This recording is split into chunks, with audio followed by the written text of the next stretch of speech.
Salut à tous les amis et bienvenue sur la chaîne Podcast FC pour ce débrief du match entre Toulouse et le Paris Saint-Germain. On est dans des conditions un petit peu particulières. Je vous l'avais expliqué en post-communauté notamment. Je suis en déplacement professionnel et donc à l'hôtel. Je suis donc sorti m'exfiltrer dehors par respect pour le voisinage. J'espère qu'il n'y aura pas de bruit et je m'excuse d'avance pour ces conditions un petit peu particulières. Ce match entre Toulouse et le Paris Saint-Germain, je dois être honnête, j'avais une grande crainte concernant le Paris Saint-Germain. En fait, je m'attendais à ce que la série d'invincibilité du club de la capitale s'arrête ce soir. C'est-à-dire que pour moi, ce match contre Toulouse était un match piège, un match très compliqué à aborder, avec notamment le fait de jouer au Stadium, qui pour moi est un match piège. Toulouse était, si je ne me trompe pas, la dernière équipe en date à avoir battu le Paris Saint-Germain. Pour moi, tu avais ce soir tous les ingrédients clairement pour que le Paris Saint-Germain s'incline, pour que le Paris Saint-Germain tombe dans le piège, avec en plus, au niveau de la composition d'équipe, une rotation. Seulement le Paris Saint-Germain a quand même réalisé un match où il a été sérieux, où il a réussi à remporter 1-0. Le Paris Saint-Germain a fait le travail, mais mine de rien, je dois avouer quand même une certaine pointe de déception, parce que je considère, les amis, que aujourd'hui le PSG a fait le service minimum. Clairement, je considère que ce match aura été décevant sur bien des points. Je m'attendais à globalement plus de spectacle, plus d'intensité, une meilleure qualité technique. Finalement, je trouve que les ingrédients n'ont pas forcément été trop mis au rendez-vous du côté de Paris comme du côté de Toulouse. Pour autant, on pourra noter du côté du TFC, mine de rien, en début de match, pas mal de situations intéressantes, avec notamment Aboutlal qui s'est illustré, des face-à-face. Il y a eu des choses intéressantes pour les Violets, mais ça n'aura pas été concrétisé. Toulouse aura tenté, sans pour autant réussir à marquer. Et finalement, en début de rencontre, les Toulousains ont donné ce qu'ils avaient à donner, c'est-à-dire des occasions, des situations. Mais il fallait à ce moment-là concrétiser pour déjà de une, mettre à mal le Paris Saint-Germain dans ce contexte qui était favorable pour Toulouse à la maison, avec une rotation, ça pouvait vraiment très très rapidement tourner en leur faveur. Malheureusement, Toulouse ne l'a pas fait. Toulouse avait des opportunités, mais ne les a pas mises au fond. Et le Paris Saint-Germain, derrière, a su en profiter. Un Paris Saint-Germain qui n'aura donc pas été brillant forcément ce soir. Franchement, sincèrement, je pense que Paris a fait le service minimum, qui avait plus de choses à faire, techniquement être meilleur, dans l'intensité être meilleur. Maintenant, il ne faut pas oublier plusieurs choses, c'est que le football professionnel, et je vais paraphraser quelqu'un qui est un pote à moi qui m'a dit ça, le football professionnel, c'est le football de calcul. Quand tu es dans le football où tu ne calcules pas ce que tu fais, tu te donnes toujours à fond, c'est le football d'amateur. Et aujourd'hui, le Paris Saint-Germain est une grande équipe. Le Paris Saint-Germain joue beaucoup de compétitions. Il y a la Ligue des Champions. Alors oui, Paris s'est imposé 3-0 à l'aller contre Brest. Oui, Paris a fait tourner ce soir. Oui, Paris va probablement refaire tourner contre Brest.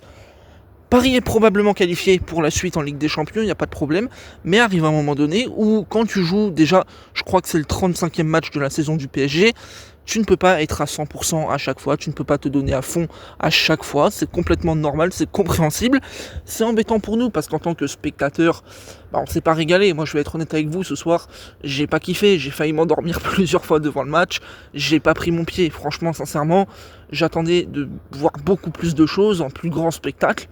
En tant qu'amateur de foot, en tant qu'amoureux de football ce soir, j'ai pas kiffé, mais je peux comprendre d'un point de vue d'analyste, mais aussi de supporter du Paris Saint-Germain, qu'il y a des moments où tu assures tout simplement. Et finalement, le plus important aujourd'hui pour Paris, c'était de prendre les 3 points et de remettre l'OM à 10 points. C'était de faire le boulot. Le boulot, aujourd'hui, il a été fait. Ça, c'est pour le bilan un peu global du match et collectif, mais j'aimerais m'assurer de parler de certains joueurs parce qu'il y a des choses qui sont à dire, positives pour certains et négatives un peu pour d'autres. Et en fait, j'aimerais commencer par du positif avec un garçon qui, moi, de jour en jour et de match en match, notamment avec le Paris Saint-Germain, me plaît. C'est le petit Seny Mayulu. Alors Mayulu, c'est un joueur qui est super intéressant, qui n'a pas toujours été bon avec le PSG. Il a raté notamment 2-3 matchs par-ci par-là. Mais en même temps, d'un côté, c'est un jeune qui est prometteur. C'est un jeune qui, au-delà de ces 2-3 matchs ratés, il a été bon, il a été performant avec le PSG, il a su montrer sa qualité technique, sa volonté, il est là, il va au duel, il montre des choses, il prend des initiatives aussi. D'ailleurs, on l'a vu, c'est lui qui obtient le corner sur le but de Fabien Ruiz, un but qui a été inscrit en deuxième mi-temps sur une tête de Pacho qui tape la barre si je me trompe pas, ou alors c'est un arrêt du gardien, et derrière c'est repris par Fabian Ruiz sur le but qui est complètement vide. Mais à l'initiative, c'était Seny Mayulu, et je veux vraiment le mettre en avant parce que ce petit me plaît. Ce petit me plaît parce que voilà, la qualité technique elle est présente, l'envie elle est présente, l'intensité elle est là, il y a de la prise d'initiative. Alors oui, évidemment, tout n'est pas parfait, ça reste un jeune joueur de 18 ou 19 ans, évidemment il a du déchet parfois, évidemment il va rater des choses, mais Mayulu aujourd'hui est une véritable promesse pour le Paris Saint-Germain sans aucun problème, et je considère que ce soir il aurait été peut-être le meilleur Parisien, ou en tout cas un des meilleurs. En revanche, il y a un duo du côté de Paris sur qui j'ai pas aimé le match. C'est Bradley Barcola et Désiré Doué qui pour le coup étaient sur des très bonnes périodes. Barcola décisif, Doué décisif, les deux efficaces, vraiment bons dans le jeu. On le sait, et c'est certainement pas sur ce match-là que je vais les remettre en cause. C'est des joueurs qui sont importants pour le PSG, avec un certain potentiel, un certain statut qui commence à s'obtenir petit à petit.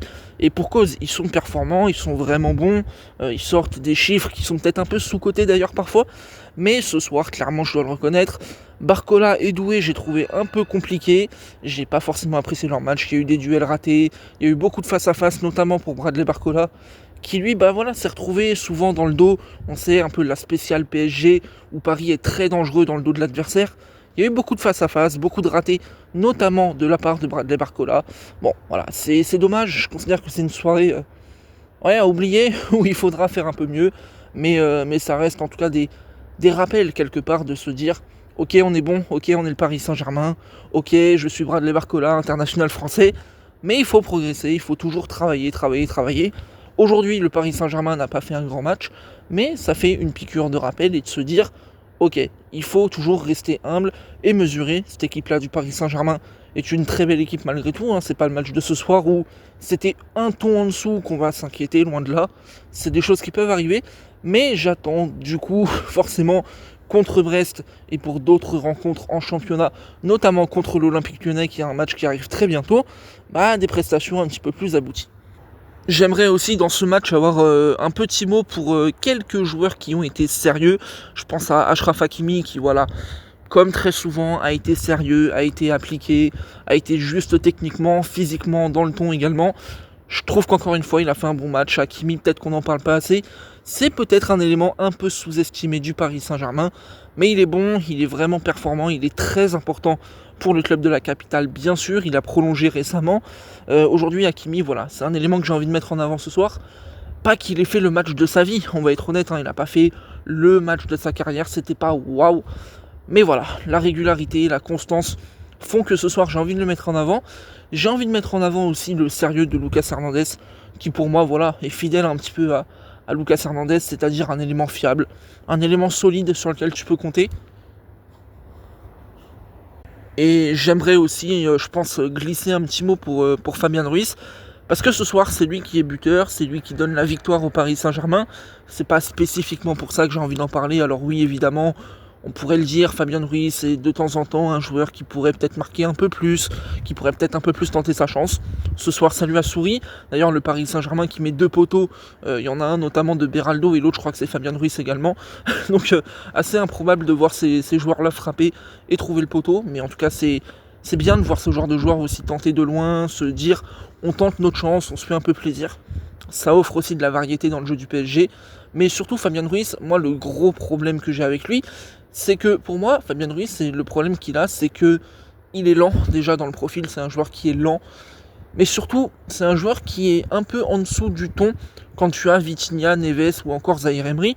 Mais il faut pas oublier un truc, les amis, c'est que Vitinha, Neves, Zahir Emery, c'est exceptionnel, c'est du très très très haut niveau, et Fabian Ruiz, oui, peut-être il a l'air d'être un ton en dessous, mais c'est pas pour autant que c'est un mauvais joueur, loin de là.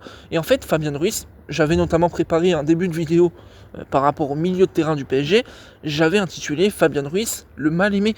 Parce qu'en fait, aujourd'hui, Ruiz, c'est un élément qui est performant, c'est un élément qui très souvent se fait cracher dessus, alors que pourtant, il mérite peut-être pas autant de critiques, il mérite peut-être pas d'être autant mal aimé. C'est un joueur qui est vraiment bien plus bon que ce qu'on pense, mais souvent, il passe un petit peu entre les mailles du filet, et du coup, il se fait pas tellement remarquer. Mais voilà, je tenais quand même à faire ce petit mot pour Fabian Ruiz. Je vais rentrer parce que là il fait quand même très très froid, je suis dehors les amis, conditions très très très particulières. On se retrouvera très bientôt pour d'autres podcasts, d'autres débriefs dans des conditions, je l'espère, un petit peu meilleures. Vous avez compris que c'était un petit peu exceptionnel. C'était Podcast FC les amis, n'oubliez pas de liker, de vous abonner, ça soutient énormément la chaîne. Et on se retrouve très bientôt avec un petit peu plus de chaleur. Allez, bonne soirée.